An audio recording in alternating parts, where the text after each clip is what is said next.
3, 2, 1. Yippee-Ki-Yay, motherfucker. Welcome to the party, pal!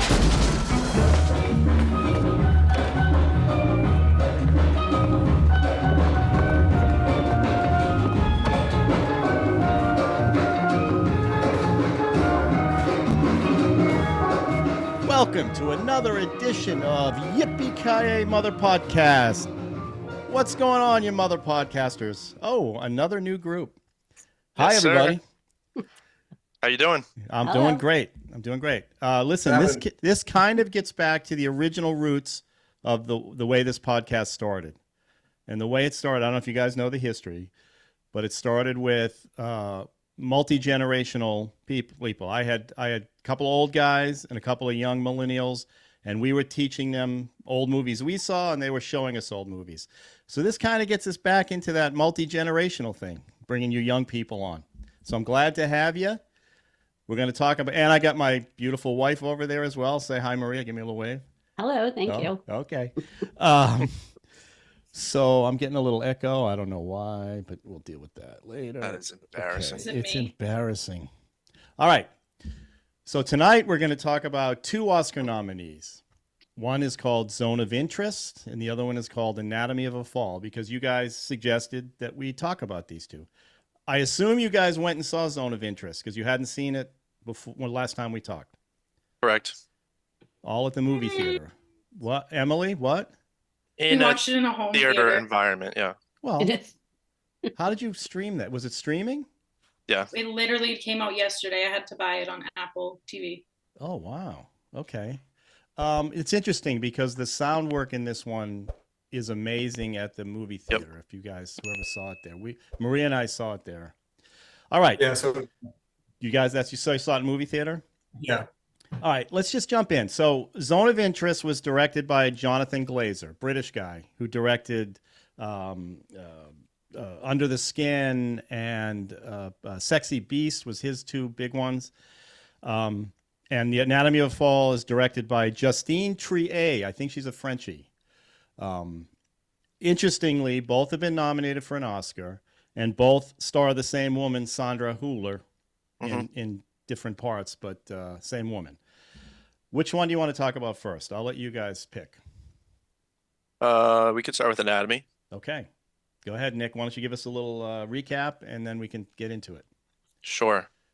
The opening sequence of the movie shows a kid and his dog come back to their house, and they find that his father is dead.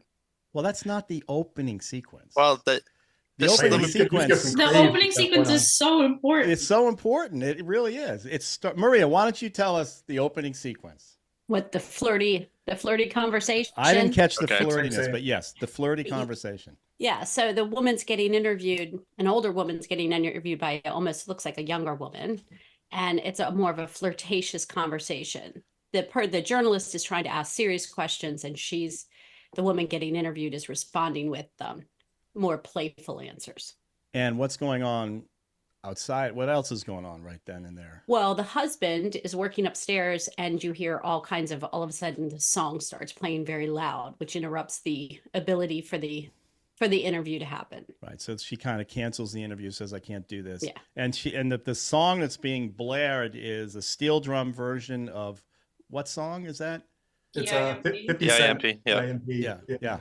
And he's just blaring it at the top. I mean, it's unbelievable. Then the kid goes out for a walk with the dog, that little border collie, who's a big star in the film.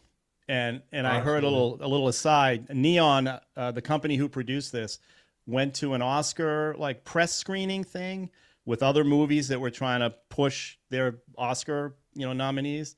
And because they brought the dog, they got all the reporters to come over to their booth and kind of hang out with them. And it was a big deal because they brought the dog. All right, so the kid comes back, sees his father dead on the ground. Turns out the kid is blind. He doesn't see his father. Right, he's slightly blind. Yep. The dog sees the father. The kid feels around and realizes the guy's dead on the ground. And then what happened?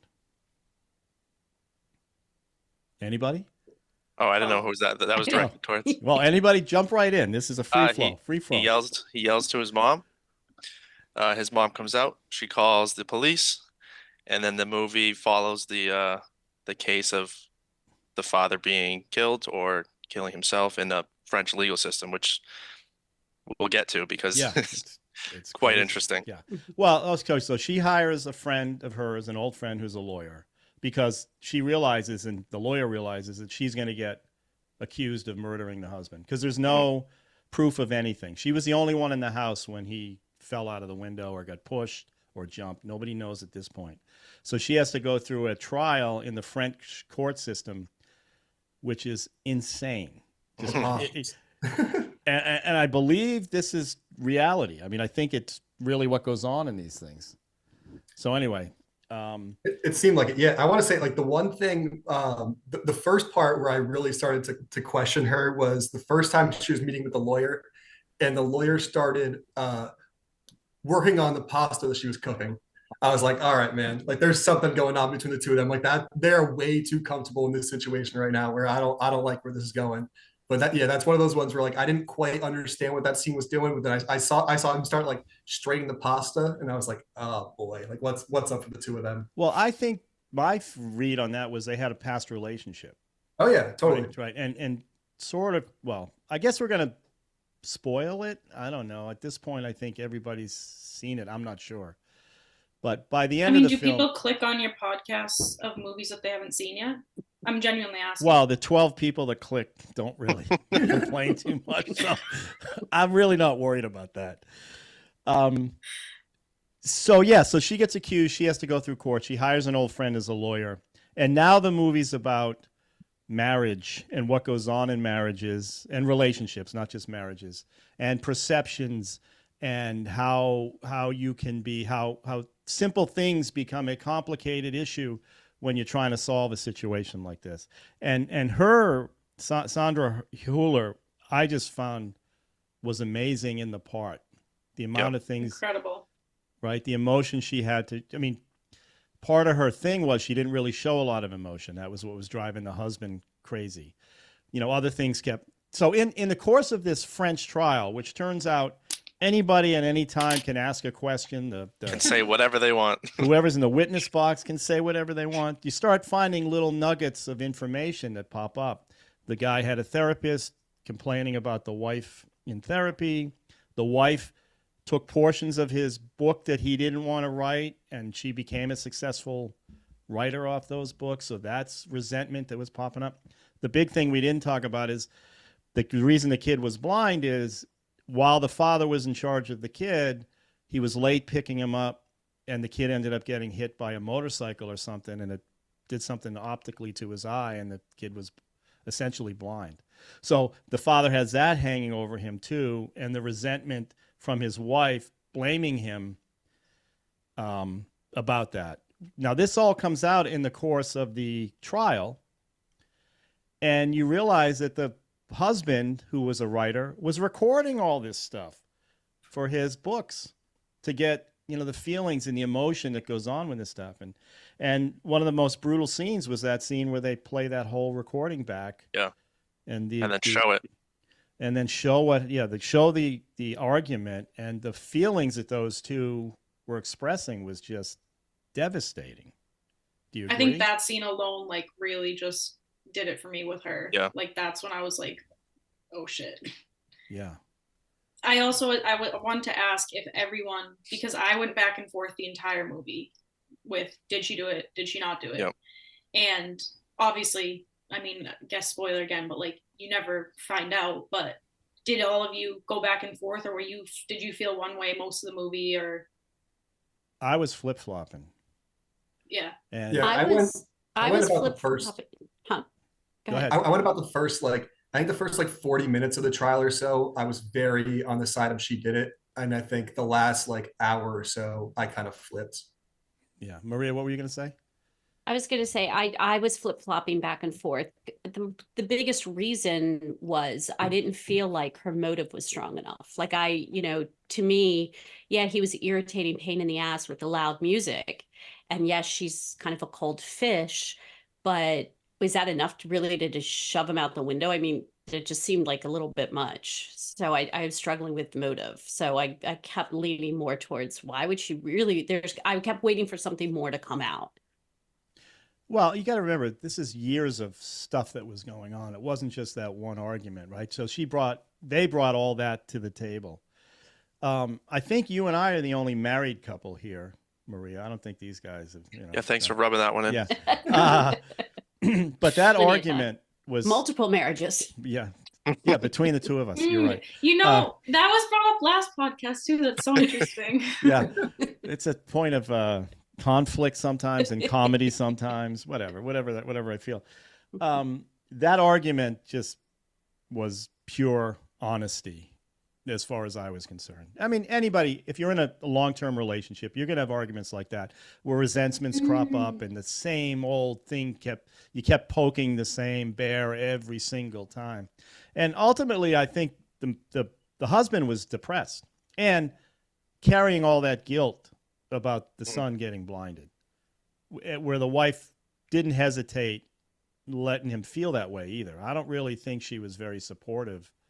At least that was my read based on his argument. But again, you're seeing, I don't know whose perspective do you think that argument was supposed to be from? Who were we supposed to be rooting for in that one? I think it started. I think you go with him.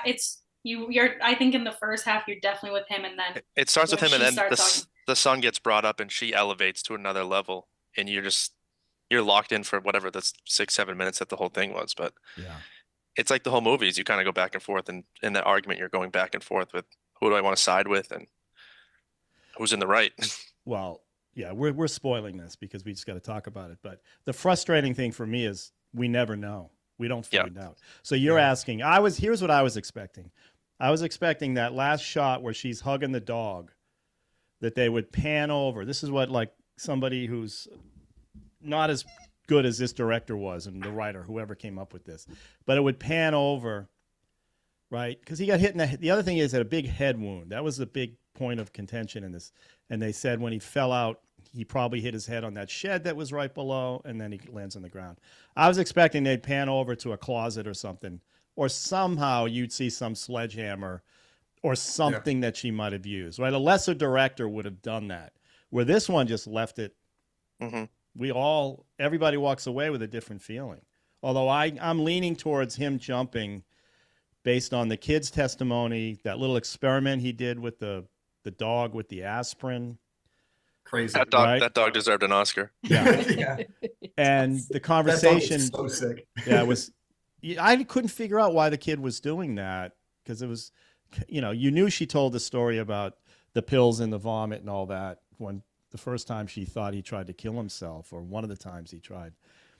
But it was a conversation that the kid related in court. That's the other thing. They bring this 12-year-old kid into the court as well, and everything hinged on his testimony, which just seemed completely bizarre. It was wild. And they had that woman who was like his handler or something. His twin. Yeah. They got matching haircuts. I mean, big shout out to that kid, Milo Machado Kramer or something. Kid was pretty good. Yeah, I think the part with him that I think stuck out with me the most is when he was I think he was talking to the handler, but they were trying to keep him from coming to the part in court where they were going to show the whole argument. Yeah. Mm-hmm. And he was like, no, like what's the point? Like, if you don't show me this, like, I'm going to get obsessed. Like, I'm going to figure it out one way or another. And I thought, like, I feel like it's so easy for, even when it's like a well-written movie, like, it's so easy for those lines from like a kid to come off as like so fake. And I thought those came off as like so real. Wow. But yeah, that kid did an amazing job. And the fact that no court in the United States would let that kid sit in the same room to listen. No witnesses would sit in the same room, and all the witnesses were watching the whole trial, which is like kind of weird. The whole audience was kind of like cheering on the trial. It was weird. Everyone's throwing these one-liners and they're laughing. Like, well, if they're gonna like spend like hours going through like books and stuff and like finding, like I mean, that's awesome. Like, that's great content. Like, I totally get why they're there. But yeah, it's preposterous. Well, it's interesting too. There was a lot of comedy with that panel. It was so strange. Prosecutor was hilarious. And the prosecutor, like, with the bald, shaved head, he comes off as the bad. He's the bad guy in the film. And that's when I started siding for her a little bit. And her, that speech she does at the end of the trial where she talks about how can you look at what he said. She's talking to the therapist. You only had one side of the conversation.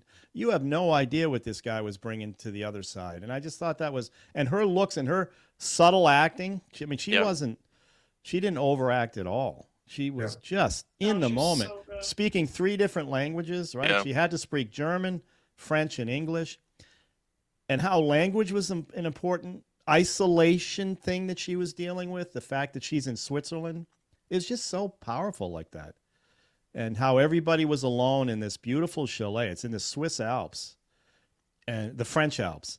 And how she felt so isolated because she had to learn another language, and she didn't want to speak French in the house, and he wanted to speak French. All these things were going on, these battles throughout their whole relationship that finished with him diving off. I think he dove out and killed himself, but what do you guys? What else, Maria? I was gonna say that I like movies that there's certain things left up to interpretation, and in this one, I think it was done well. Like I personally didn't need an answer. I thought it was done well. I was happy leaving and being like, we don't know, but that's what it is. Contrary to that, I felt like there were some things I don't want to move over yet, but just to say in Zone of Interest that I felt like I wanted to know. Like a few too many things were left up to interpretation. Really, because that's the opposite. We can get back to that. Yeah, I have an opposite feeling about that because it seemed Zone of Interest seemed very obvious. This one was nothing obvious, and that's the beauty. That was the beauty. Now I was frustrated. I wanted an answer, but the movie was so well done that the ride was great. And I enjoyed every second of it. And she's an amazing actress. And I just discovered her through these 2 films, and very impressive.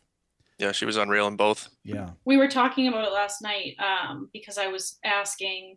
I personally think that her performance in Anatomy was much better. I think she was great in Zone of Interest, but I think Anatomy was just a different role and whatever. But I had to look it up because I didn't know the answer if you could be nominated for 2 Oscars. What was it, Nick? In the same category? You can't be in the same category. Really? Yeah. I didn't know that. Huh. I didn't. So best actor. She could get a best supporting actress. Oh, if right. It was, For 2 different another movies, role, you but- can't be nominated. Yeah, right. Yeah. Right. Wow, she's great. I've never seen her before these 2, so looking forward to more of that. Yeah. What else? Anything else, Maria? Any good? What's your favorite scene? What didn't you like about the movie? I actually really enjoyed the movie, but like I said to you before, it is like she is this stereotypical cold fish woman that like my generation grew up with, and like her strength is perceived, like her strength of having to keep somehow that family together after the tragedy. And when her husband goes from being a writer, which is part of why the kid got hit by the car in the first place, to having the horrible writer's block, and her needing to, function and keep the family going, always comes off as coldness or, emasculation of a man instead of just being a strong, powerful woman. Like it's a negative trait for a woman to do that and keep that family moving somehow. With the man, it's not, it's just it's the way society perceives us. I wanted to say something about that argument as well, that and I'm curious more about your opinion on this, Maria, but that it seemed like most of the things he was complaining about were like kind of like emotional labor things that I don't know if men realize, but I don't think men realize that women are doing most of the time anyway. And he's complaining about all these things that most moms do every day. And it's just interesting to see. And I think that's why I was with him. And then I was like, no, actually the things he's complaining about are just, you're being the parent. I don't know. Yeah. It's your job. I felt bad for him at first too, because she wasn't fighting back at first. So he was saying all these things, and I was just like, yeah, oh my God, how could you do that to him? And then when she started like responding and saying, you chose to homeschool the kid, you're the one who tried, I was like, oh yeah, that's right, she did, and it did start to move me over toward the other way. And yeah, women are expected to carry a lot of the emotional burden, Yeah, I and when mean, they don't, it's bad. it's that whole idea when you're a parent, and I went through this a lot, which is, oh, you want me to babysit? I have to babysit? It's like, no, you're parenting. You're the father. You're same as I am. It's not babysitting. You're just parenting. He came off as a bit of, I mean, he came off as kind of a baby in that that's where I started leaning towards her when I realized that he took her away from, they were in London. She loved being in London, loved being in the city. He made her move back to his old hometown in the Swiss Alps. So he isolated her. The language was an issue, like I said. And he said, look, I'll take care of the kid. I'll take care of everything. You just do your work. This is what he told her. And then he resents her for it when it actually happens. And I don't know if it was the kid getting hit that really started making him resent what she was doing, and his guilt. That guilt was just overwhelming for him. That's ultimately what killed him, was that guilt of what he did to his son. Not what he did to his son, but the accident that happened while he was watching the son. And that had to be unbearable. How did you Jackson and Nick, feel about that argument from a male perspective, or from a young male's perspective? I think, like I said earlier, it was back and forth, but she starts out very calm, and she seems like the more reserved one while he's going at it, telling her everything that's wrong. And then, like I said, when he brought up the son, she kind of flipped a switch and was like, "That's my son too. Like, you can't be bringing him up as like ammunition in this argument." And everything about his ego and his pride and how he couldn't live up to what his expectations of himself were, just kind of all came out. And just that's when she not exploded, but gave it to him as I thought he deserved. Yeah. Jackson. Yeah, it's neat. Like the parent side of it, like I mean, I obviously can't relate to it all, but like, I don't know, as a writer and as somebody who's like had relationships with other writers, like it's very much the kind of thing where like it is on you to kind of like build, like I think some of the argument was him not like working in the time to do his writing or do whatever he just needed to do.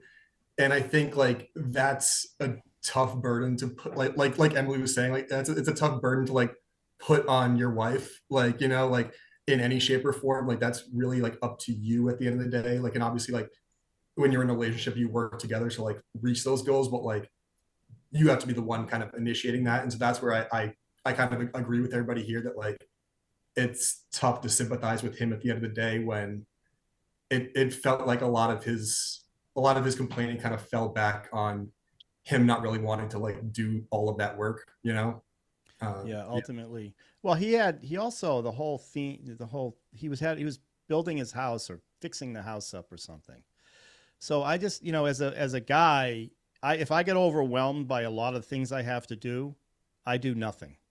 I just kind of collapse and go, I just can't handle my brain can't make that step to organize and do this. Just do this, get this taken care of. And it's just like, I can't do anything. So I'm going to. Does ADHD run in the family? I don't know. But he cranks up the music, and he's just like, okay, have at it. This is what I'm going to do. I don't know. It's just a fascinating. I wrote this down when I was talking to Maria about it. They were both battling for emotional territory. Like they're fighting each other about their feelings, and they're just going like this. But then she has the indignity of have to sitting in that trial and have that therapist tell her all the horrible things that they were saying about her. And he doesn't have to defend himself because he's dead. And, the only defense she has is her son. And ultimately it was the son who turned it for her by doing that experiment with the dog. It proved a truth that she had, everybody's accusing her of lying, and she must have thrown him out. And she mentioned that the husband tried to kill himself, and the aspirin got in the vomit. The dog ate the vomit. He got sick from that. So the kid experimented and proved her point, and that was his truth, and that was her truth too. And it flipped the whole thing. It is wild that his little test had any validity in court, though. Well, this is That- a front. His little That's the test. thing. Okay, we can talk. Well, the other prosecutor was like, "This is all speculation. How can we prove what he did over the weekend with his Well, caretaker?" even the story about them going to the vet, like which was, I Yeah, mean, in the car. Yeah, absolutely heartbreaking to listen to, but Right. like Oh, that part we was don't so know. good when the mouth lined Yeah. up with That was But so like I feel good. like that even lends itself to the point where like we don't know if that's true or not. Yeah. Like he could be like trying to. I mean, obviously, like I don't think she did it, but like he could also be thinking like, well, it's either I make up this story or I don't have a mom. You know, like Right. I could be never reckoning looked back, at it too. like he could have been making all that up, right? I It's was like thinking, I was gonna say that self-preservation same thing. for Is him. I love that, like, again, like it's left up for your interpretation. What did he make all this up to? Because what, he's not gonna have two parents and saved her and she really did Yeah. it, or Yeah, did she really not do it and this was all true? You just don't know. That's pretty interesting. But for me, because they show them in the car and they show the argument that actually happened, because we know that argument fair. happened because we heard it on tape, that made it real, right? I know they're mouthing it. That scene was great in the car because they're lip syncing to the kid. But in my mind, it's real because we're seeing it, like we saw the argument. And I never thought of the fact that he could be doing that just to save his mother because he doesn't want to lose his one parent left. But that I mean, caretaker. I think the same. But couldn't the caretaker say that she saw the vomit because she was there? She helped the dog. But Right. she doesn't know that it came from, like, it's his word that he gave him the aspirin. True. She doesn't know what caused him to vomit except for what the boys said. Right. And the part that threw me with that too is when at first when he said, I don't want my mom in the house tonight. So then I thought, oh, he knows she did do something. Yeah. So, and then they kind of turned it again. So it was like, yeah, you're just never sure. Well, again, that kid's emotional maturity was insane because partly him wanting her out of the house is he didn't want any distraction maybe or something from her. Well, he wanted to do his experiment. Yeah. Oh, was that when the experiment happened? Was when she wasn't in the Yeah. house? Oh, right. Anyway, wow. Yeah. So let's talk about the other one then.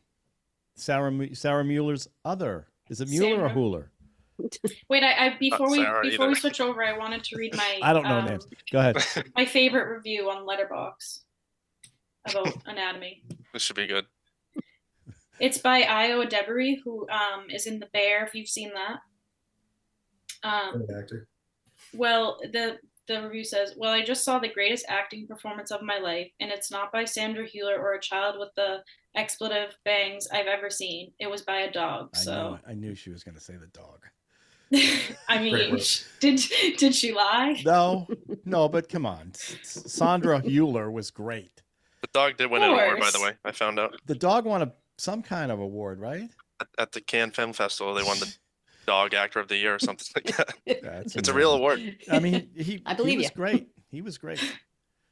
Ralph, do you ever read Letterboxd reviews? I don't. I Doesn't was read. on Letterboxd for a while, but with all this they're that I do so with this, it's good. like, I can't. It's like too much. But that's funny. Casual. Now, did she like the film or not? Yeah, Okay. Why the sarcasm? she didn't rate it, but she liked it. Oh, okay. It's just funny. Letterboxd is like supposed to be funny. My other favorite one was, what if the husband was vibing too hard to that 50 Cent instrumental and he just danced himself out the window? It could have. Awesome. It's real. That's the thing. That is amazing. That song. It's just so like. I thought about coming in with that blasting, but I didn't want you to get like copyrighted. Well, you could play for like 10 seconds loud. We'll 10 just play it loud. But I think that intro was so insane because like it was like I don't know, it was so like disorienting and like made me so uncomfortable that like I had no choice but to laugh. Like Yeah. it felt like it was like a comedy sketch. Like it felt like a Tim Robinson skit or something where like they're just like bumping this music so hard, and I was like, this is the funny and like I think then when you actually see the body and like there's still some portions where, like the music's still playing, and I'm like, please stop this music. Yeah. I'm like, then it became Yeah. like the most grating thing in the world, and I was like, please stop. Well, I can see he's just trying to annoy the hell out of her. I can Oh, yeah. see doing that, given that he knows she's down there flirting with this Yeah. young student. He knows, and If you looked at the phone during the recording, it was like a 5-hour interview that had just been going on for so long. oh, really? Yeah. I catch didn't realize that. That's funny. Maria, tilt your laptop one way or the other. Let's straighten you out again. Let's No, the other way. straighten Other you way. out. Yep, good. You got it. Thank you. Appreciate that. Yeah, Emily, just walk away. That's fine. This is a live broadcast, but go ahead. I'm sure. I felt like in the theater during that scene when the music went away, there was like a sigh of relief.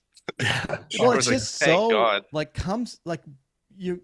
It's amazing. You're just like, what is going on? I don't understand this, and it just added to the film. I mean, it's one of those things that I'll never forget, and I want to hear it. It's like it's interesting now. I care about that steel drum version of that song. Yeah. Could care less otherwise. Is it still blasting when he finds the dad? Yeah. Yeah. I think it Okay. is because he has It to has shout to be. over it.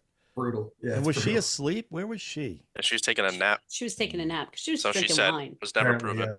yeah. Right. That's what she said. She said. That's what she said. Yeah, the fact that she could sleep through that. That was a fair argument. That was a good argument by the prosecution. One of their few good arguments. Yeah. Was what that Like, how is she going to sleep in that room, like right underneath the attic Yeah. where he's bumping Yeah. music? Yeah. Well, she was hammered. She was hammered. So, and I didn't catch that they were flirting. Maria caught that right away. I went right over my head. I thought he was mad because she's talking about writing and he's jealous and whatever. But Was it both ways though, or was she just flirting with the interviewer? I felt like she was just flirting with the interviewer, Yeah. and the same. interviewer was just trying to get an interview. And she was Yeah. she was kind of going with a little of it to get some answers. she And became- I think too, he was jealous because her Mhm. writing was causing this interview, and he still got this in this middle of this writer's block. yeah, that was a huge resentment. The fact that he gave her that and then complained about it after the fact. Yeah, amazing. Great film. Great film. And this is, so this is one of 10. So, all right. Next one, Zone of Interest. I really want to talk about this one. Okay, Ralph, why don't you start us off then? Maria and I went and saw this on a beautiful, glorious 65 degrees sunny day, not a cloud in the sky. Okay. Good setup. And I didn't know much about it, but I understood it was about Auschwitz and, surrounding area. And boy, that first, we sit in the theater, basically, okay, so cut 2.5, 3 hours later. No, it was actually an hour and 50 minutes. It wasn't a long film. We walk out on that beautiful, beautiful sunny day and felt like crap. I mean, it was just like, wow. Amazing film. And when I saw it, until this week when I saw Oppenheimer again, I watched Oppenheimer for the other podcasts we do. I really thought Zone of Interest might sneak in like Parasite did and win the Oscar. But after watching Oppenheimer again, I don't think it'll win. But I hope it wins for sound design, for what they did in this film, which Oppenheimer, the sound. Oppenheimer may though. It may because it's loud, okay? He tends to do things loud. This was impactful. This, because as everybody knows, a spoiler again, this takes place outside of Auschwitz, just past the fence. Sandra Huller plays Hedwig Haas, who's married to Rudolf Haas, played by Christian Friedel. Rudolf Haas at the time was the the commandant of Auschwitz. He was also in charge, I think, of other concentration camps. He was in charge of figuring out how to kill all these people efficiently. Yep. So, but the movie takes place in the house that's outside the gate that his wife Hedwig is running with her kids. So it's all about their life in this house. Is she running it? I think She got a few people in there helping her. well, she's in charge of those people, and and they happen to be prisoners, Jewish people from Auschwitz who are their maids and stuff. Anyway, so they're in this. You think that they were Jewish? Yes. No, she said they weren't. She said that to her mom. Nick and I had this Oh, discussion. all right. She tells her She said mom. they're She said they're locals. local girls. Yeah. Did you hear I what thought that meant they were Polish. that little crass comment she made about my husband could have About- you turned to dust or whatever? Yeah. Or your ashes spread. Spread your everywhere. ashes across the field. Yeah. Okay. So, but the point of the film is you're watching this. They had a beautiful, beautiful house, a beautiful garden. They had a little wading pool, and it's all about a family enjoying life together in this beautiful little house. Right behind Auschwitz. You're seeing this giant wall. You never see what goes on inside of Auschwitz. You're only hearing it. And all your information is coming from that. And every once in a while, you'll see a train smoke go past. They're doing a beautiful scene of them in the pool, and you'll see this train thing. And you're hearing, there's some awful things being heard. You're hearing people being threatened, people being shot. That little kid here, as he's playing with his games, some poor guy wanted to eat an apple, and he got caught stealing an apple. So the drown him in the father, river. Haas, says, drown, take his apple away and drown him. Yep. You only hear it. You don't see anything. And the kid's just there rolling his dice. But you could see it gets But he in there. repeats something he says. Yeah. And the other kid is in his bunk looking at gold teeth that the father probably brought home. So it's this idea that this family lives right next to Auschwitz, and they're trying to create this beautiful family thing for their kids while the husband is just, doing what he's doing. How did you guys Jackson, Nick, Maria, and I saw it in the theater. Emily did not, right? No, I saw it with Emily. Nick, Oh, you did? Okay, so you watched it at home. How? Because for me, that first, the movie starts 3 minutes in black. I thought the projector was broken. I said, something's going on here. And you're hearing this chorus of screams. I don't know what was going on. And it really unsettles you from the beginning. It really sets the tone. And then it leads into this beautiful they're at a side of a river, and they're just swimming, just a family out swimming. And then you eventually learn what's going on. What'd you guys think? So after we saw Anatomy and we decided that we were going to be doing this podcast, I wanted to take notes during this movie. And the first thing I wrote down was there's no music until like the dream black and white scenes that I didn't really understand what was going on there, but it was like this didgeridoo type sound, and then like the Polish piano player at the end, but there was just no music throughout, and it felt very deliberate. Oh yeah, it was deliberate, all right. And the absence of sound was filled with what you were hearing from Auschwitz. And you do, like you said, when you finish the movie, you're just like, you just feel gross and terrible. And I think it's a testament to the filmmakers, because when a movie can evoke that kind of emotion in you, is just unbelievable. I have not been in many theaters when it's over that people just say nothing. Silent. Yeah. Nothing. And you're just kind of grappling with what you just saw. Especially, we'll talk about it, but especially with what he did at the end of the film. That hard cut he made. And again, we'll get into that. But the audio, and that's, the mother comes over, who I think, Maria, correct me, but the mother had relationships with her Jewish counterparts before the war, right? Well, Yeah, that's what it I sounded took like. it as the mom worked for Jewish people. She Like, did. she used She to said clean she for Jewish cleaned for people. one of them. So she was like really proud of her daughter now for, kind of turning those tables. That's the way I interpreted it. Like, oh, look how great you are. Remember when I worked for that Jewish woman? She had the word for it. She said, kind of like, now they're working for you. Yeah. Yeah. But that woman couldn't stay. She ended up, it was too much for her. And basically that scene where the night she leaves, when the other thing that's going on is you're seeing ashes constantly throughout, which is all the burning that was going on. And ashes are being spread around to help their garden grow. I mean, it's just beautifully edited, amazing soundscape on this film that I just can't stop thinking about. I don't know if I ever want to see it again. Yeah. But I just couldn't get over the artistry that they did. And he spent a lot of time on this film and really researched a lot. And really, I don't know if they built that house or the house was there, but they really put a lot of thought and care into what was going on. And it paid off. I heard that they built that whole house. Yeah. And they like put like all that like old technology in there and like made sure that like looked all like perfect. Well, it's interesting also the way they shot inside the house. I don't know if you guys looked at any behind the scenes, but they hid cameras everywhere. So the actors could just walk around. They never knew when they were being shot or not being shot. So that added to that documentary feel that this has. I mean, it feels real. Um, and you're dreading that they're going to show what's going on in Auschwitz. Yeah. That's the dread that happens through the whole film, and that's why what happens at the end is so impactful, and just brilliant. I mean, that alone, as an editor, who's someone who does this for a living, I mean, that's a home run. That's just a cut. There's nothing fancy about that. There's no CGI. It's just a cut.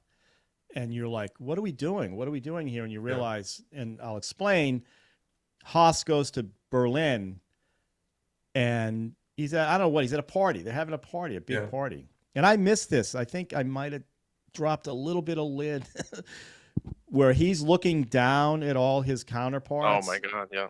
And he tells the wife, I wonder what it would take to gas all these people. He's thinking in his head. He said, that's all I can think about. Yeah. Right. And so how did you interpret that, though? That he's feeling that's overwhelming, that the job that he has to do is, remember, these people were all normal, like business people, and they use those skills they had in the business world to annihilate a race of people. So I think he started that starts the scene where he's walking down the steps and he's starting to dry heave, like almost like the burden of what he's doing is getting to him. And then when they cut, what happens is they cut to Auschwitz, the museum now, with people cleaning all these displays. And what makes it so fascinating is that shot they shoot down the hall of the museum. Pictures. And you realize the cut is same hall that he's standing in, and he's looking right at us, like realizing that he's now going to be a part of history, not a good history, but he's part of it. And that's why he's retching. And then he just walks and goes off into the dark. I mean, it's just, I'm getting chills right now thinking about what the hell was going on there. So this is one I'm glad I saw in the movie theater. Yeah. So what do you guys? Same. I think my theater experience was incredible. Like, to go back to like the initial scene, like, to me, like, that kind of like having that like full like 3 or 4 minutes of just sitting in silence, like getting the kind of sound, like that felt to me like, I don't know, they were kind of like calibrating you to like what the sound was going to be in this movie. Like it almost felt like when you're listening to like some really good music and you kind of just like put your good headphones on and you like close your eyes, so like all you're getting is the sound. It felt like that kind of thing where like you kind of just, or you're able to like zero in on things like you weren't able to before. That's a good call. I think he actually, actually said that he wanted to get people acclimated to what they're about to hear. Yeah. No, it totally makes sense. And yeah, like I knew, and I like doing this with movies where like I don't watch any trailers. I don't read, if I know it's gonna be good, like I'll just go. And so I knew nothing. Like I didn't even know. Like I knew it was a German movie and that's it. So once like it took me a few minutes to kind of get like acclimated to what was going on. Like obviously once you hear Auschwitz, like you know what this movie's about. But like it took me like 20 minutes to be like, oh, we're just focused on this family. And like I think to me, a lot of what like stuck out to me were like the little stuff that like they were taking so nonchalantly.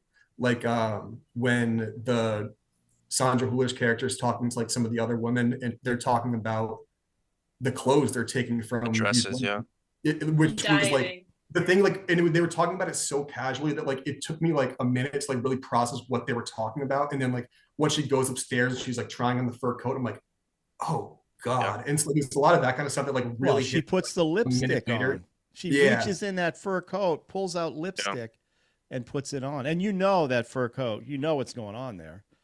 That was the first thing I had in my notes. The fur coat? The lipstick and the coat scene. I felt sick from the moment the movie started. And I think that black screen, like you said, like calibrated, and I just felt sick. And then like every time you hear that didgeridoo, is that what it's called, Nick? Yeah, I don't know what the thing that was, noise, like it, I like felt it internally, and just like every time that played out, I don't know, I had this feeling. And then like Nick said, like at the end, I was just like, like just feel not good. But I did make a few comments about just like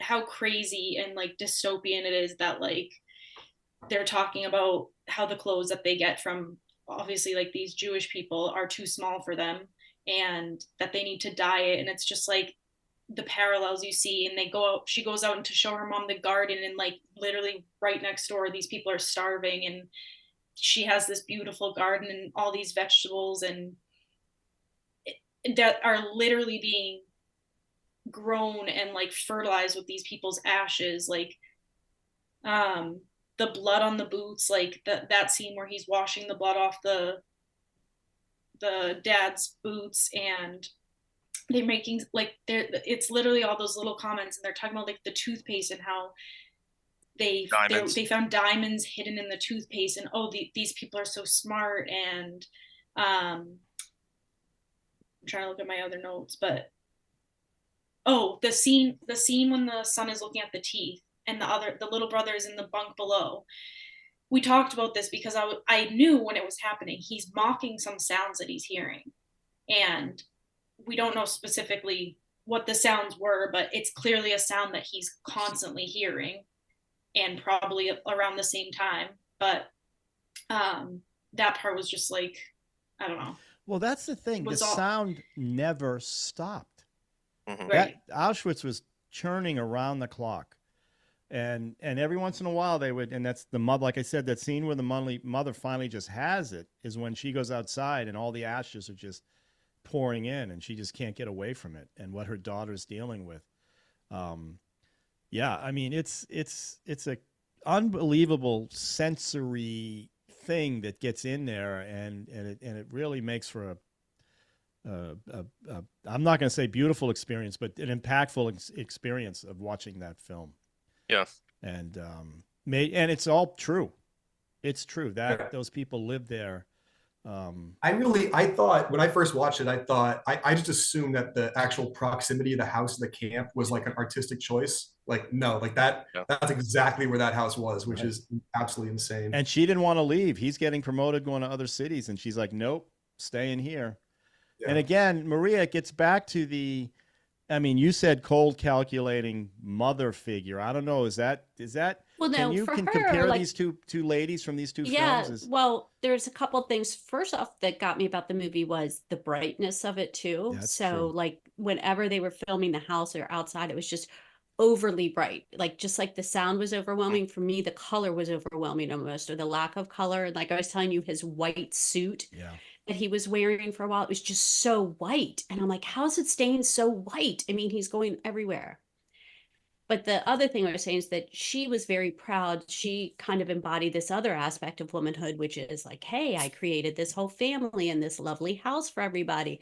And she's the typical housefrau who's made it, kind of big based on her husband's, she's based on her husband's like his successes. Right, and successes. But she's created all this. And I think that she also knows one of the reasons why she doesn't want to leave. One is she has this house and she made this garden out of other people's ashes.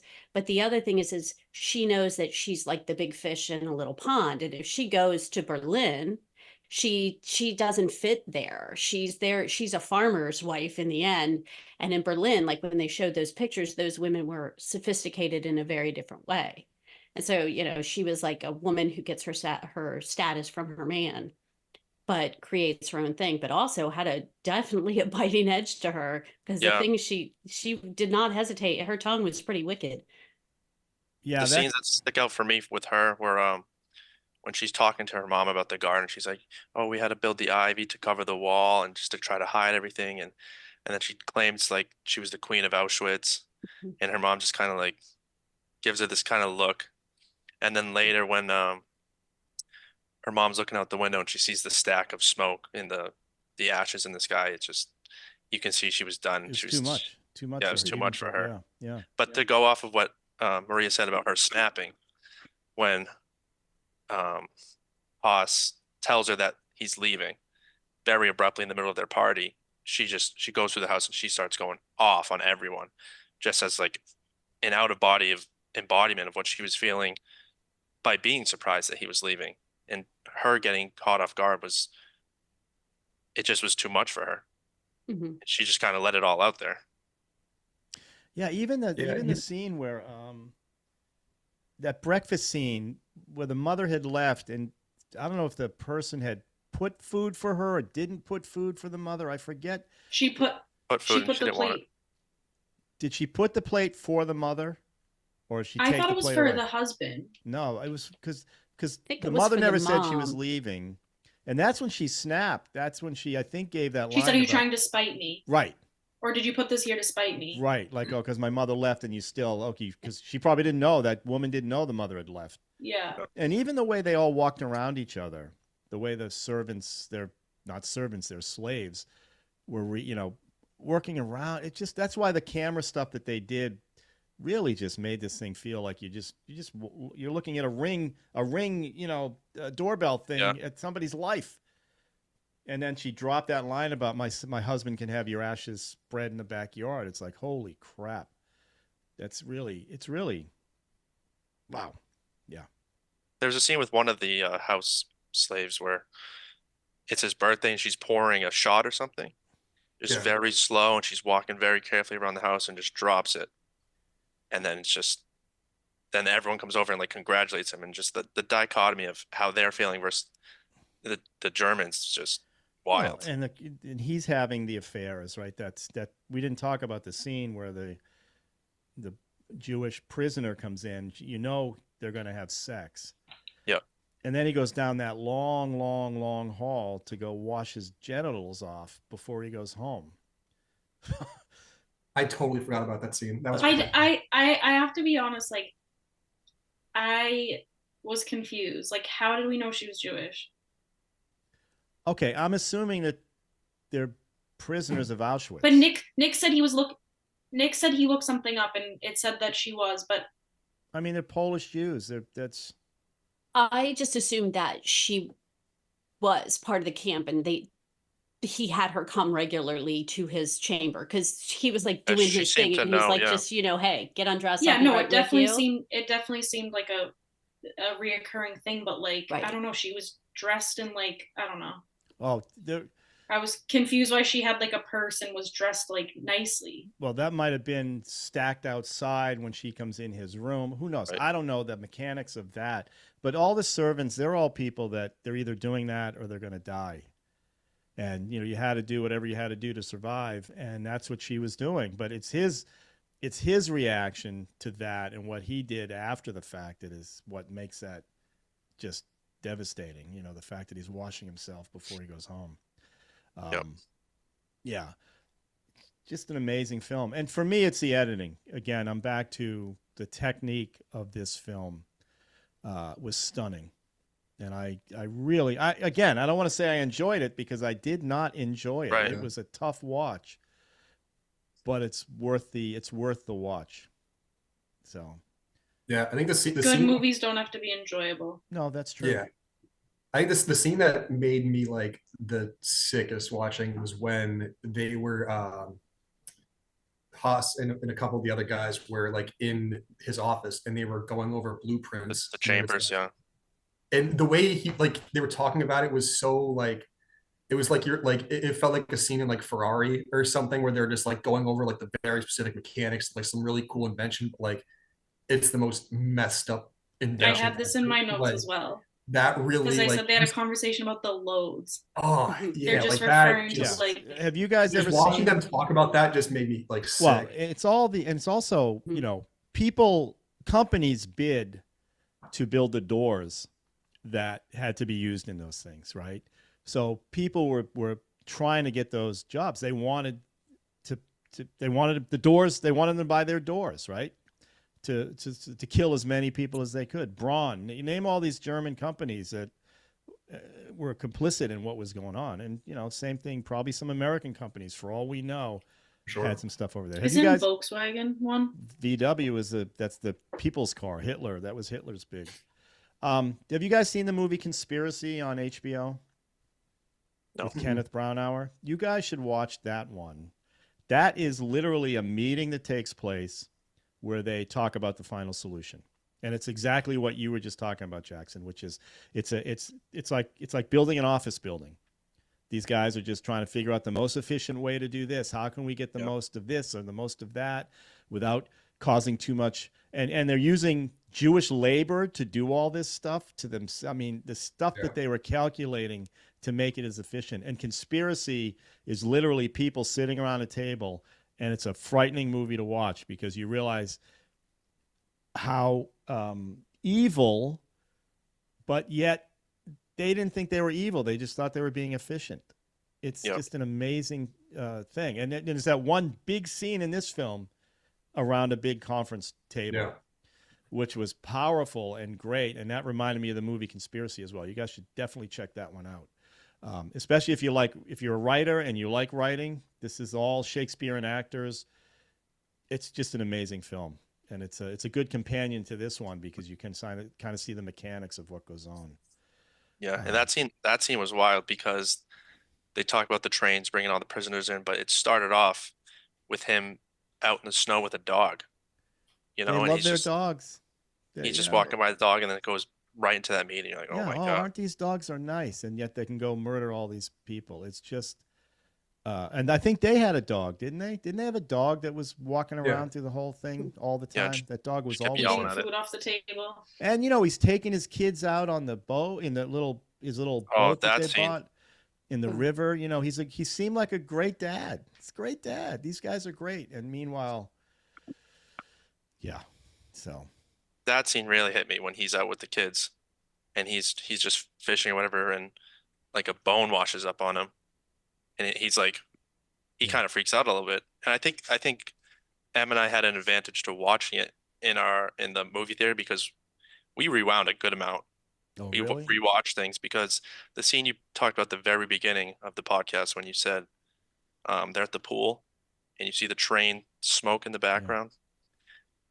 He said, So "Did you as soon see as the I saw train?" the smoke, I said, "Oh my God!" I'm like, "Do you see the train?" She's like, "Yeah." Because the kids are playing with a train. The at the kid was pool. playing with the train, so we rewound it, and she saw the smoke. I'm like, "There's just so many subtle things in the background that you don't pick up." Yeah. I was just gonna read this other review someone wrote. It says, there's an evil in the world that's impossible to look away from. The small details, the tiny blink and miss moments, the daily repetition of life. It's never been more haunting to watch someone clean or do chores. I didn't move an inch. Which like that exactly what you just said. Like you blink and you miss like these little tiny details that they were, or like the little things that they were saying, like that had so much in them, but like for them it's just this is just life. Like, well, you see that one scene you were talking about with the shot glass that she puts down, and all these Nazis from the camp come over to sing happy birthday or whatever they were singing, all these happy Germans. It's like, oh my God, this is it's insane. Or the scenes when he's taking his son out on horseback, just kind of frolicking through, and there's people marching in the background. Yeah, Maria mentioned that. He said he was hearing birds, but it wasn't birds, right? It was. Well, no, that was the thing that got me about it is he was like, that's the gray heron. So he was hearing the birds and everything, but we're hearing and seeing the death marches go by. Yeah. And but how he could totally not see any of that so that he could share this wonderful part of nature with his kid. Like the rest of it just didn't exist for him. Yeah. It was just so scary. Yeah. Well, the whole movie's that one scene where she's walking to go meet him down at the river with the sandals. Yeah, you really get a sense of how close they were to that whole situation. They're right there. It's right there. Right. Everything's happening right behind them. And again, we talk about those scenes you were saying with the didgeridoo, the way they did that X-ray, whatever that X-ray vision thing.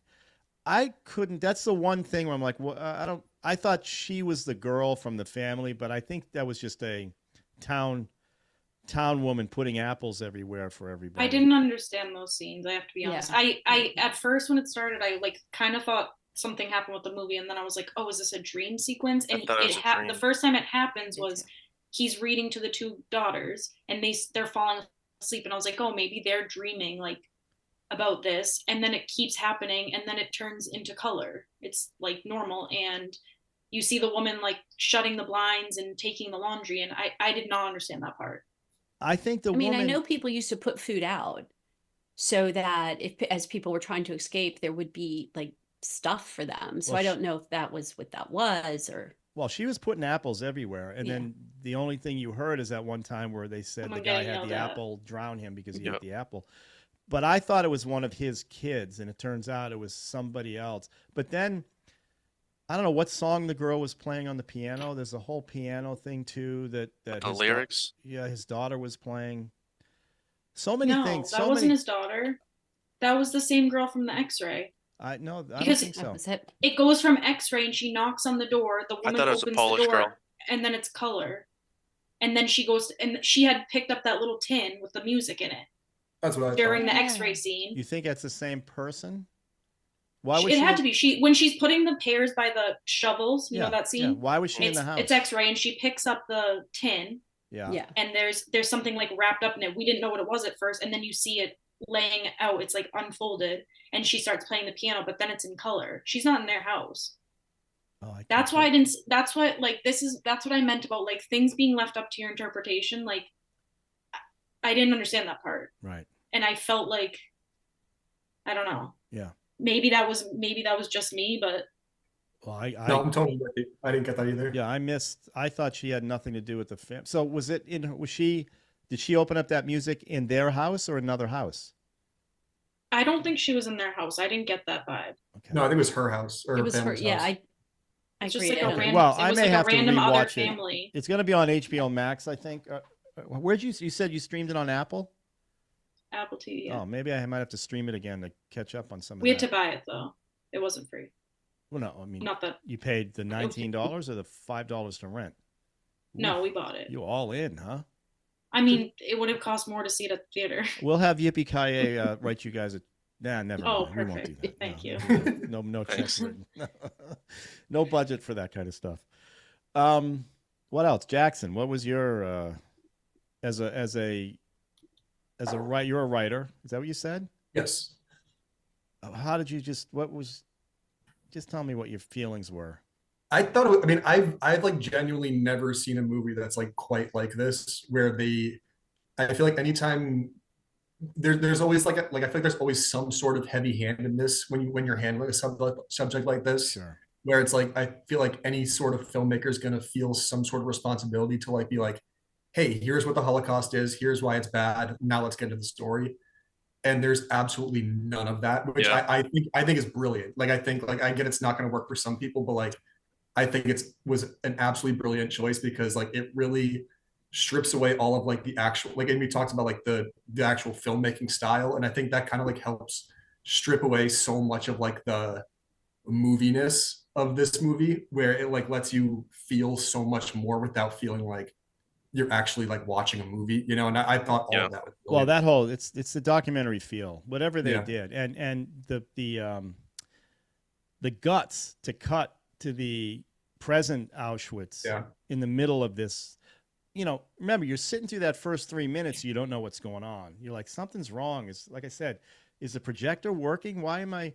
And then all of a sudden you're in present day, and you're The you're shoes and thrown the again. You're like, crutches. yeah, you're thrown again, going, what's going on? And then you realize, you know, it's history. It's history. They are now. That shot immediately cuts to them cleaning that stuff, and that went on. That scene went on for a while. Yeah. They cleaned a Yep. lot of the. You're seeing the shoes, and you're seeing the, you know, all the stuff they're showing you, and to immediately cut back to Haas, it's an instant connection. Just it's brilliant, and I just this guy Glazer's really he's on his A game. He's great. Like you said, you know, like Schindler's List and all these other movies, they really got to hit you hard with, we know this is horrible. That's why we have this Yeah. speech at the end. I should have saved more. I should have saved more. This doesn't do that. Yeah. This is just stripped down, documentary style, day in the life kind of evil people who have families too. Yep. They're parents. They're looking out for their kids. They have mothers who are disappointed. I mean, it's just amazing film. Anyway, I've said enough. Maria, anything you'd like to add to this? Actually, I mean, I liked the aspect of it that, like you said, like you're peeking, you're just watching people live, and they're living this life. And because, you know, I just grew up wondering how people could live near Auschwitz and not know. They always said they didn't know. And so now, well, they did know, but they kind of just pretended like it wasn't happening. Like the scene with, oh, here's the gray heron. It's like the noises are there, the things are there.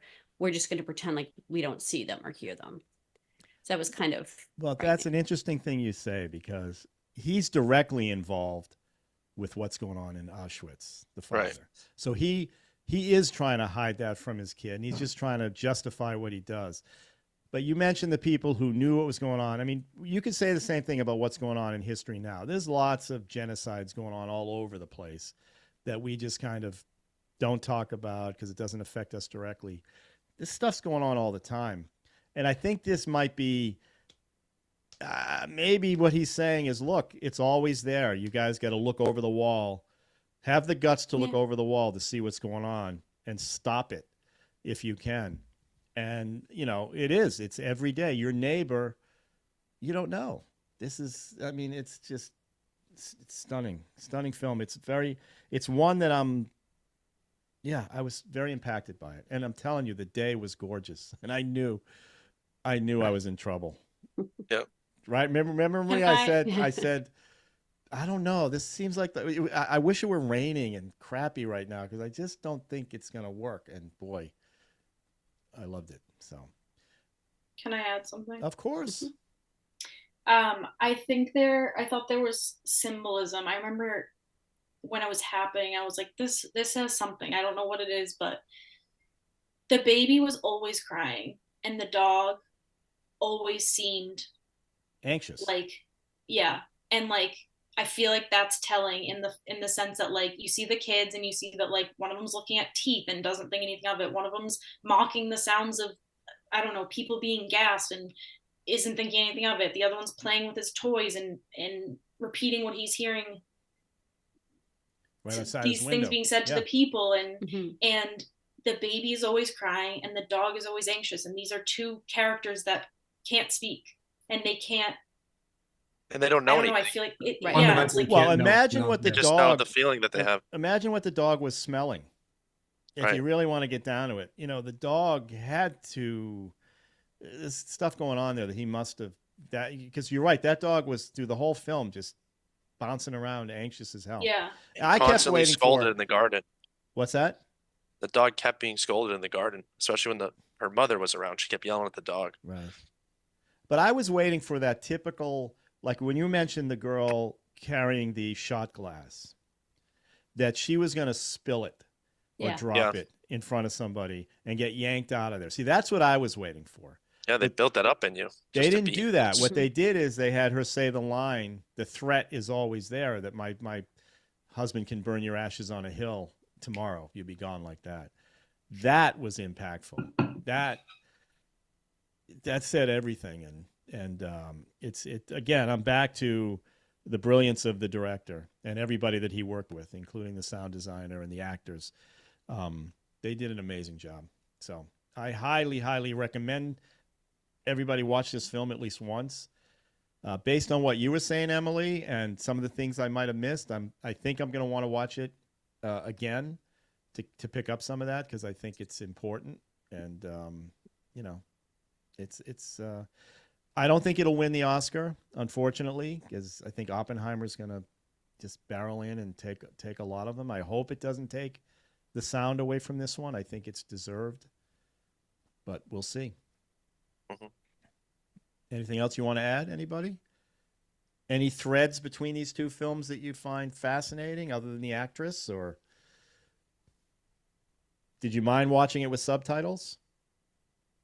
Not at all. Not in mind at all. Although we did turn off the what do they call those ones? Like the descriptive Oh, yeah. subtitles.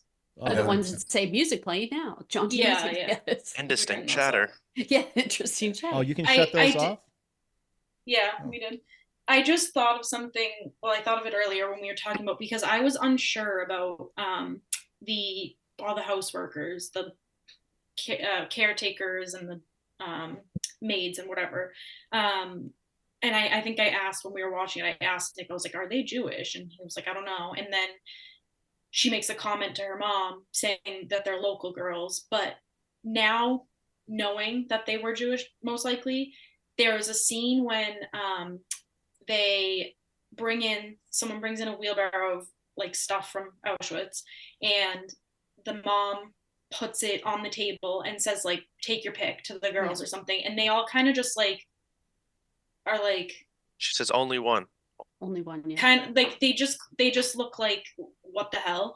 And now understanding, it's like those are the clothes of like probably their family, like people they may know, and it's just like, and then like after that scene, the mom's talking about the woman she worked with and how she bid on her curtains or something. She's talking about how she bid on her curtains and she didn't get them, and she was so sad. And it's like, but she knows she's over there. She literally like says the person's name and she's like, oh, she's over there, I think.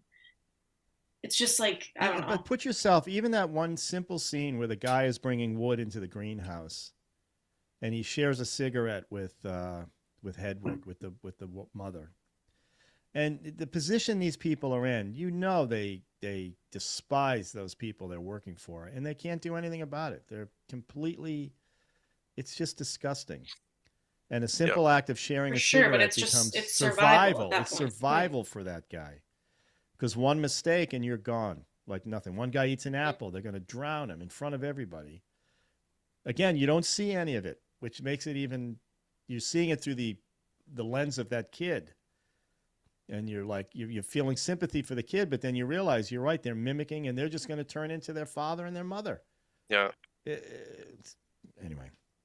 Another scene is when he takes off his boots to go in the house, and you see someone come by, take the boots, wash them in the sink. You see the blood coming off.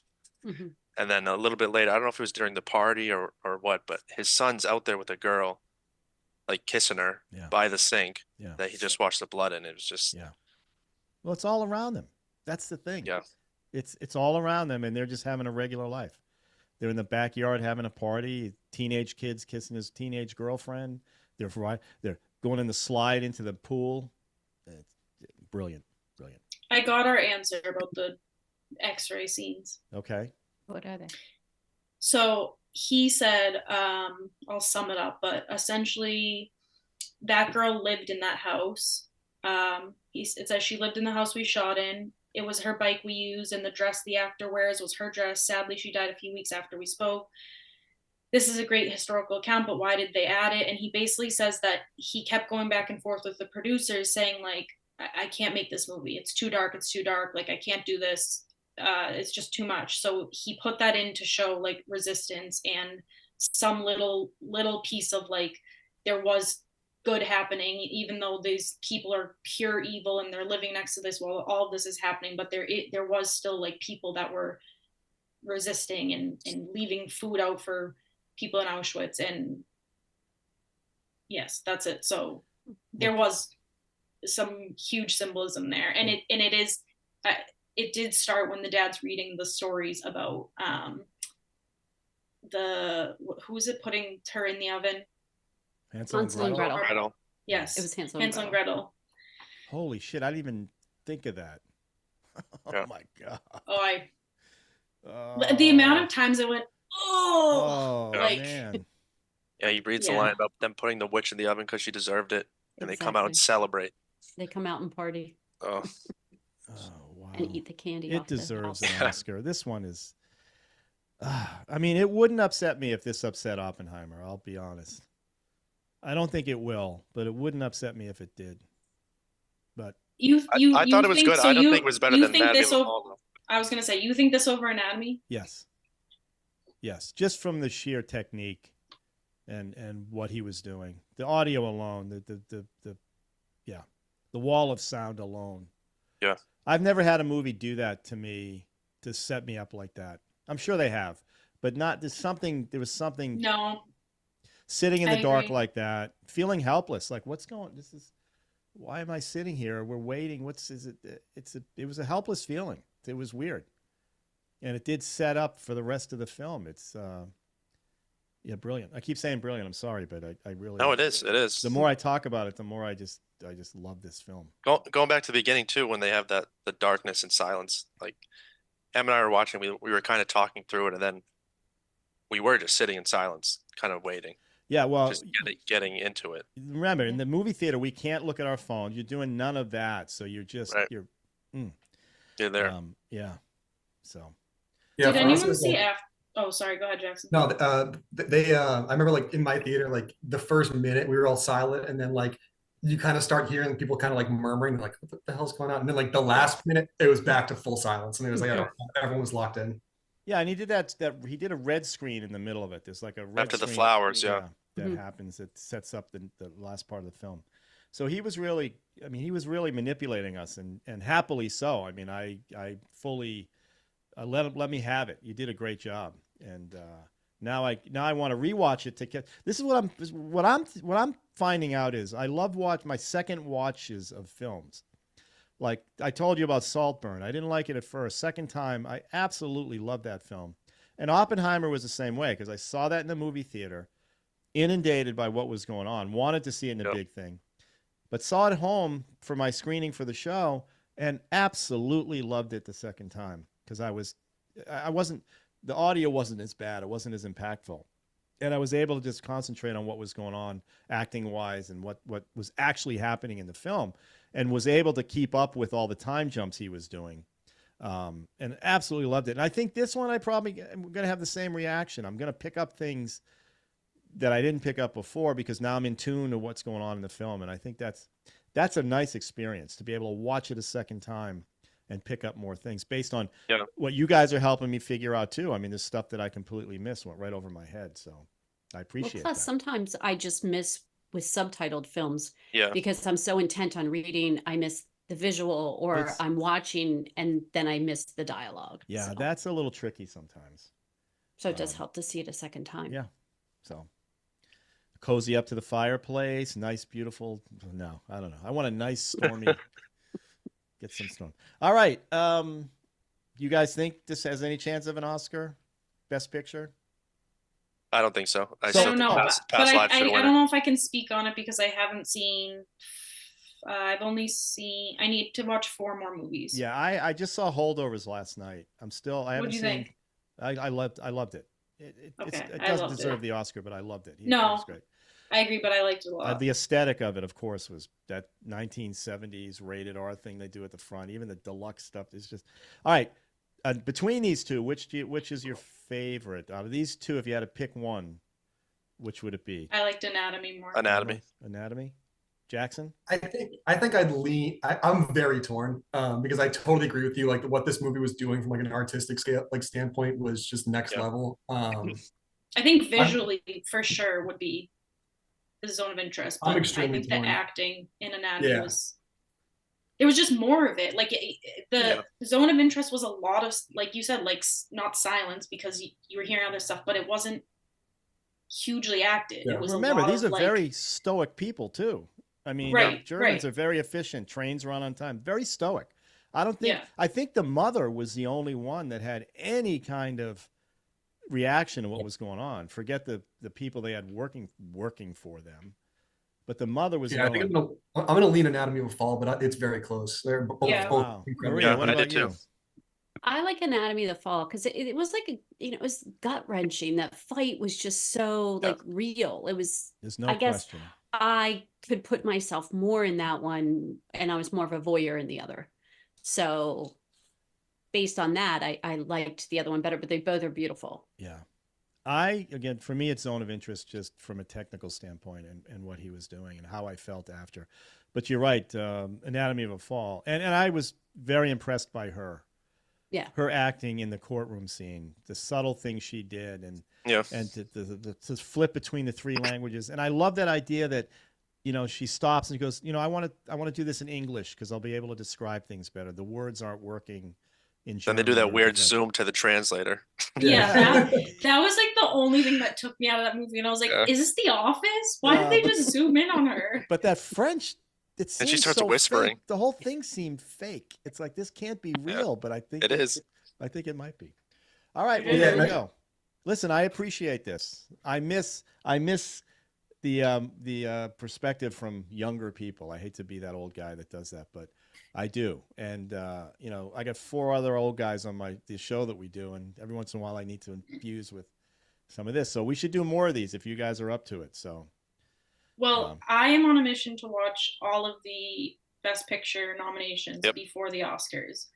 So I have 4 more left. what do you have left? Because have you seen American Poor Things? Fiction? No, I still haven't seen American Poor Things. Fiction, Poor Things, Maestro, and Killers of the Flower Moon. Yeah, that's the one you're gonna have to really try to struggle to get through. And Really? Maestro too. I don't think I hear Maestro's. Not. I really liked heard it. great things did? about Maestro, but I'm gonna watch it. I did really like it. Interesting. Really? I don't like. I think Bradley Cooper deserves a bit more of a shout for Best Director. I think like his acting was fine, but the directing was tremendous. I thought. I haven't dived into the Scorsese film, which is surprising because I love his work. I don't know. You know what? I'm going to say it. I'm not always 100% on DiCaprio's side. There's something. I'm with you there. I can't put my Neither is the finger on it. Academy. There are certain things I loved, like Departed. Forget about it. I loved him in, but I don't know. I'm a little cold on DiCaprio for some reason. So to me, I'd say on Killers of the Flower Moon, I think it's a very interesting one to compare with Zone of Interest because it just in the way that they depict such like a very serious thing where like obviously it's Scorsese, so it's a lot more in your face. Here's exactly what's happening. So I think talking about the Native American situation and what they were doing, the genocide that was going on there. Yeah. I mean, I should love it because it's also how the FBI gets started. I mean, it's early FBI too, I would think. But for some reason, I've been hesitating. I probably shouldn't. Now that I've watched the Holdovers and I'm starting to go through all these, now I think I got to rip through them all. Yeah, that's where I'm at. This is a good group. This is a good group. I mean, Barbie, frankly, is the outlier in this one. I'm not saying it doesn't deserve to be there, but they're all really good. Yeah. And anyway, so yeah, I hope you get through it. Oscars are in March sometime, I think. The 10th. It's like so only you like 2 weeks or so. Got a little time. Yeah, Ooh, I haven't that's seen it coming either, up. and I'm excited to watch for all I've heard is good things about Lily Gladstone. Yeah. So good. She may pull an Oscar off for this one. She's my pick for from what I sure. heard. And Do you think Past Lives Best is the other one, Supporting right? Actress? Yeah, Past Lives is my pick right now from what I've seen to win Pick Best of Picture. what? Oscar? Mine too. For the Oscar. Yep. Yeah. Oh wow. I have it above I Oppenheimer. think Oppenheimer is going to win just based on White Men, but Based on what? I think White Men. White Men? I have a friend named Whiteman. You mean him? White? Chris Whiteman? Yes, that's That's what I exactly thought what you I'm meant. talking about. For Ralph, some put your reason- patriarchy hat back on. Yeah. Let's- No, believe me, I said the same thing. The Academy's a bunch of old white guys. There's no way they're going to let that one slip through their fingers. And it's Chris Nolan deserves some kind of, he deserves. The guy's amazing. It's amazing. I mean, you can't deny that. But this is a good crop. This is a good crop. And Yeah. it's shocking to me how good all these films are. Because usually when you're pulling 10 like this, there's always 3 or 4 that are just turds. Totally. And this I want to ask you about now that you've seen The Holdovers for Best Supporting Actress. I love that woman. You talking about the cook or the other lady? I hope she wins over Emily Blunt. Emily Blunt for what? Oppenheimer. No, she should. She should. Really? I would like to see her win. I thought she was fantastic. I really did.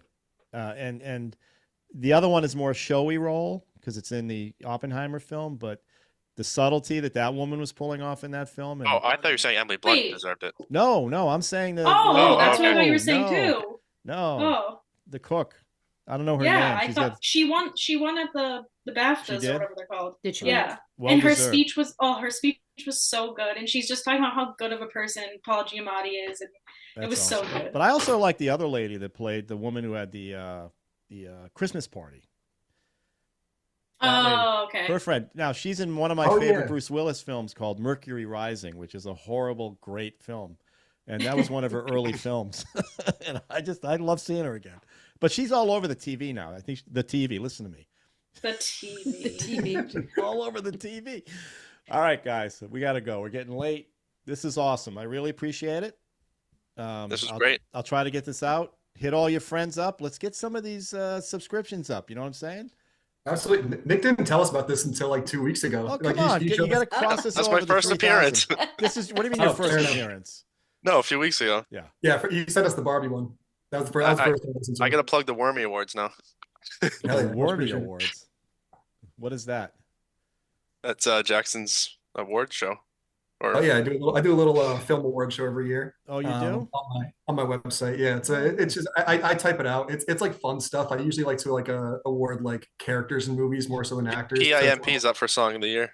Do you send yeah. do you send It's a a lot of link fun out? How to do do. you get it out?